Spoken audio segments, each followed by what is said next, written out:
ये कहानी काल्पनिक है। इसका वास्तव घटनाओं से कोई संबंध नहीं है।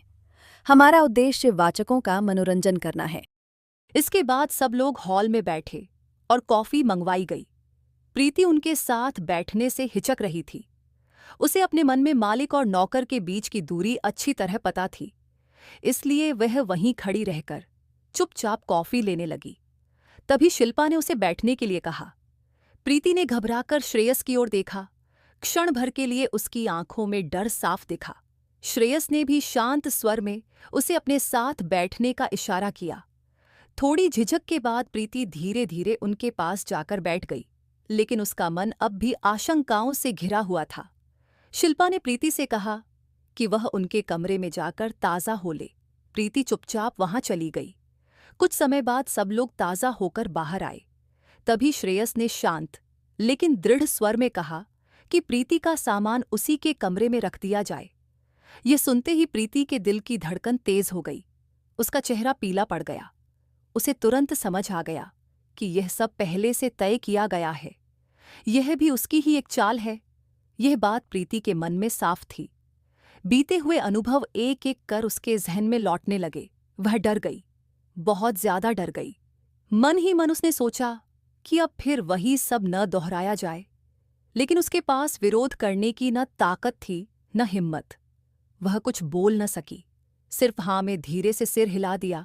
इसके बाद श्रेयस, शिल्पा और प्रीति तीनों ने मिलकर प्रीति का सामान श्रेयस के कमरे में रख दिया। यह सब जानबूझकर ऐसे किया गया था कि घर के भीतर कम से कम लोग मौजूद रहे। अंदरूनी काम के लिए सिर्फ एक ही विश्वसनीय और ईमानदार बुजुर्ग महिला को रखा गया था। बाकी स्टाफ को कुछ दिनों के लिए दूसरे कामों पर भेज दिया गया था। फार्मा हाउस अब और भी ज्यादा खामोश लगने लगा था। उस खामोशी में प्रीति को अपनी सांसों की आवाज खुद सुनाई दे रही थी। उसे साफ महसूस हो रहा था कि आगे का समय उसके लिए आसान नहीं होने वाला। कुछ देर बाद तेजस भी काम से लौट आया। अब चारों एक साथ बैठकर बातें करने लगे। प्रीति को साफ शब्दों में बताया गया कि उसे यहाँ एक बहाने से लाया गया है ताकि वह श्रेयस से मिल सके। शिल्पा ने यह भी कहा कि श्रेयस इन दिनों उसे लेकर काफी परेशान था। उसकी बेचैनी सबको साफ दिखाई दे रही थी। झूठ बोलकर लाने के लिए शिल्पा ने प्रीति से माफी भी मांगी। प्रीति का शक सही निकला। उसे पहले से ही अंदेशा था कि यह सब श्रेयस की ही योजना है, लेकिन उसके पास इसे स्वीकार करने के अलावा और कोई रास्ता नहीं था। धीरे धीरे रात होने लगी। सबने साथ बैठकर रात का खाना खाया। खाने के बाद सब अपने अपने कमरों की ओर जाने लगे। शिल्पा और तेजस का अलग कमरा था और प्रीति को श्रेयस के कमरे में रुकना था। ये फैसला श्रेयस ने पहले ही कर लिया था। उसके इस निर्णय के खिलाफ जाने की हिम्मत उस वक्त न शिल्पा में थी न तेजस में। फिर भी शिल्पा और तेजस ने श्रेयस से स्पष्ट शब्दों में वचन लिया था कि वह प्रीति के साथ कोई भी गलत व्यवहार नहीं करेगा, उसकी इच्छा के विरुद्ध कुछ भी नहीं करेगा। श्रेयस ने इस बात पर सिर हिलाकर सहमति जताई। कमरे की ओर बढ़ते समय प्रीति का मन अजीब सी उथल पुथल में था। डर, असमंजस और बीते अनुभवों की परछाइयां उसके साथ साथ चल रही थीं। रात की खामोशी अब और भी भारी लगने लगी थी। कमरे में पहुंचते ही श्रेयस ने दरवाजा अंदर से सावधानी से बंद कर लिया। दरवाजा बंद होने की आवाज सुनते ही प्रीति का दिल जोर से धड़क उठा। वह घबरा गई। श्रेयस कमरे में रखे सोफे पर बैठ गया और शांत स्वर में प्रीति को भी सामने वाले सोफे पर बैठने के लिए कहा। प्रीति हिचकिचाते हुए, डर को भीतर दबाए धीरे से जाकर बैठ गई। श्रेयस ने 2 गिलासों में ड्रिंक डाली। एक गिलास उसने प्रीति की ओर बढ़ाया और दूसरा अपने हाथ में ले लिया। प्रीति ने घबराहट में जल्दी जल्दी गिलास खाली कर दिया। कुछ पल बाद श्रेयस उसके काफी करीब आ गया। उसकी आवाज अब गंभीर थी। उसने कहा, तुम्हें याद है ना, तुमने उन शर्तों वाले कागजों पर हस्ताक्षर किए थे। फिर ठहर कर बोला, और यह भी जानती हो कि अगर उन शर्तों का पालन न हो तो उसके क्या परिणाम हो सकते हैं। प्रीति कांपती हुई सिर झुकाकर हाँ में सिर हिला सकी। श्रेयस ने उसे हल्का सा अपनी ओर खींचते हुए पूछा, फिर इतने दिनों तक तुमने मुझसे संपर्क करने की कोशिश क्यों नहीं की? ये सुनते ही प्रीति पूरी तरह घबरा गई। उसकी आंखों में अनायास ही आंसू भर आए। जब श्रेयस ने उसकी आंखों में नमी देखी तो उसने उसका हाथ छोड़ दिया। थोड़ा नरम स्वर अपनाते हुए बोला, अरे रो मत, मैं तो बस यूं ही पूछ रहा था। फिर उसने एक और गिलास भरते हुए कहा, घबराओ मत, मैं तुम्हें कोई नुकसान नहीं पहुंचाऊंगा। लेकिन प्रीति का मन अब भी आशंकाओं से भरा था। उसके लिए यह भरोसा करना अब आसान नहीं रह गया था। कमरे की खामोशी में उसका डर अब भी वैसा ही मौजूद था। उसने फिर एक गिलास भरकर धीरे से प्रीति की ओर बढ़ाया। प्रीति ने कांपते हाथों से वह गिलास भी ले लिया और भय के कारण एक ही सांस में खाली कर दिया। कई महीनों बाद श्रेयस के सामने प्रीति यूं बैठी थी। आज श्रेयस को प्रीति के साथ पल बिताने का अवसर मिला था। वह उसके सामने थी, उसी खामोशी के साथ, उसी झुकी हुई नजरों के साथ। श्रेयस के भीतर एक तीव्र द्वंद्व चल रहा था। वह जानता था कि अब आने वाले कुछ दिन और कुछ रातें प्रीति उसके सामने ही होंगी। उसका मन उसे पास खींच लेने को मचल उठा। वह उसे अपनी बाहों में लेना चाहता था, लेकिन डरता था कि कहीं प्रीति उसका अर्थ गलत न समझ ले। परंतु इतने दिनों के बिछोह के बाद उसे सामने पाकर वह स्वयं को और अधिक रोक न सका। एक क्षण में उसने प्रीति को अपनी ओर खींच लिया और मजबूती से अपनी बाहों में समेट लिया। प्रीति चाहकर भी उस पल से अलग नहीं हो सकी।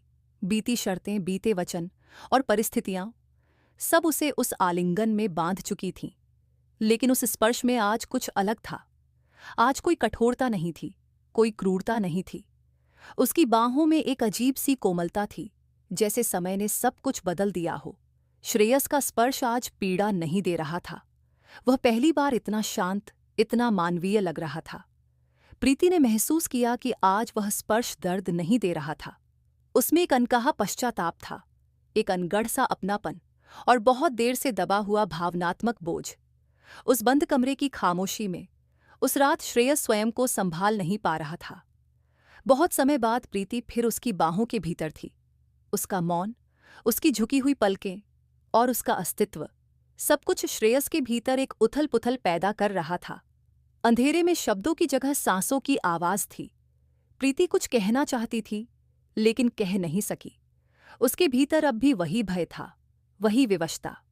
फिर भी इस बार कुछ अलग था। उस स्पर्श में पहली बार उसे पीड़ा नहीं लगी, न कोई क्रूरता, न कोई कठोरता। वह सब जैसे बहुत सावधानी से, बहुत सोच समझकर घट रहा हो।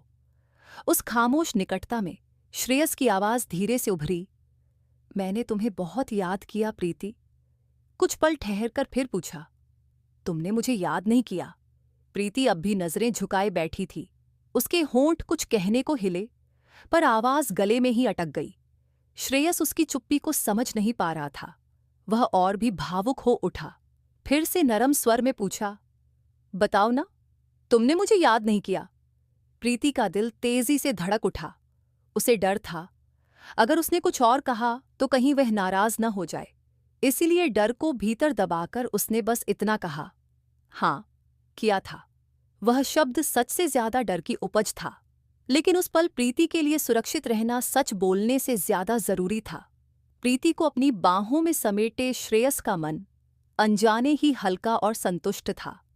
रात की नीरवता में वह उसी तरह प्रीति को थामे हुए सो गया। थकी हुई प्रीति को भी धीरे धीरे नींद ने घेर लिया और वह भी उसी सुरक्षित घेरे में सो गई। सुबह जब श्रेयस की आंख खुली तो उसके सामने प्रीति का मासूम सा चेहरा था। वह कुछ क्षण बस उसे देखता रहा। उस शांति में उसे एक अलग सा सुकून महसूस हुआ। उसके होठों पर हल्का सा स्पर्श कर उसने उसे जगा दिया। प्रीति घबराकर एकदम से उठ बैठी। तभी श्रेयस ने नरम स्वर में कहा, घबराओ मत, आराम से उठो। यह कहकर वह ताज़ा होने चला गया। थोड़ी देर बाद वह दफ्तर की तैयारी में लग गया। उधर प्रीति भी चुपचाप ताज़ा होने चली गई। कुछ समय बाद दोनों नीचे नाश्ते के लिए आए। टेबल पर बैठते ही तेजस और शिल्पा की नजरें प्रीति पर टिक गईं। आज प्रीति का चेहरा सामान्य लग रहा था, न डर न घबराहट। यह देखकर शिल्पा के मन को थोड़ी तसल्ली मिली। उसे लगा कि शायद श्रेयस ने इस बार प्रीति के साथ संयम और संवेदना दोनों बनाए रखे होंगे। सुबह होते ही श्रेयस और तेजस दफ्तर के लिए निकल पड़े। फार्मा हाउस में अब केवल प्रीति और शिल्पा ही रह गई थीं। आज श्रेयस के चेहरे पर एक अलग सी ताजगी थी। उसके कदमों में हल्कापन और व्यवहार में अजीब सी स्थिरता दिखाई दे रही थी। गाड़ी में बैठते समय तेजस ने मजाकिया लहजे में कह दिया, आज तो बहुत फ्रेश लग रहे हो। श्रेयस ने हल्की सी मुस्कान के साथ बस इतना कहा। अब काम पर ध्यान देते हैं। श्रेयस की उम्र अब 33 वर्ष हो चुकी थी। घर में उसके विवाह को लेकर काफी चर्चाएं होती रहती थीं।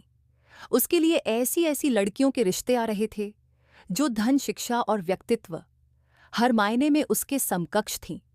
सुंदर संपन्न परिवारों से उच्च शिक्षा प्राप्त और अच्छे पेशे में कार्यरत कई नाम सामने रखे गए, लेकिन श्रेयस ने कभी विशेष रुचि नहीं दिखाई। उसने साफ शब्दों में सबको यह बता दिया था कि वह अपनी पसंद के बिना किसी भी रिश्ते के लिए तैयार नहीं होगा। उसके लिए विवाह सिर्फ एक सामाजिक समझौता नहीं, बल्कि एक निजी निर्णय था। वह कठोर अनुशासन में रहने वाला, स्पष्ट सोच रखने वाला व्यक्ति था, और शायद इसी कारण घर के सभी लोग उसकी बातों को टालने के बजाय स्वीकार कर लेते थे। उसके निर्णयों में किसी को हस्तक्षेप करने की हिम्मत नहीं होती थी, क्योंकि श्रेयस जो तय करता था वह बदलता नहीं था। प्रीति और शिल्पा फार्म हाउस के बाग में टहलकर लौटीं। हल्की फुल्की बातें होती रहीं और समय रसोई में कुछ बनाते बनाते अपने आप बीत गया। आज श्रेयस और तेजस दोनों ही कुछ जल्दी घर लौट आए थे। सबने मिलकर प्रीति के बनाए गरम गरम पकौड़े खाए। श्रेयस ने जानबूझकर मुस्कुराते हुए पूछा, पकौड़े तो बहुत स्वादिष्ट हैं, किसने बनाए? शिल्पा ने भी उसे छेड़ते हुए कहा, ये तो प्रीति के हाथ के हैं। अब प्रीति का नाम लेकर यूं हल्की सी छेड़छाड़ श्रेयस को अजीब तरह से अच्छी लगने लगी थी। इस कहानी का अगला भाग देखने के लिए कृपया चैनल को सब्सक्राइब और वीडियो को लाइक करें। धन्यवाद।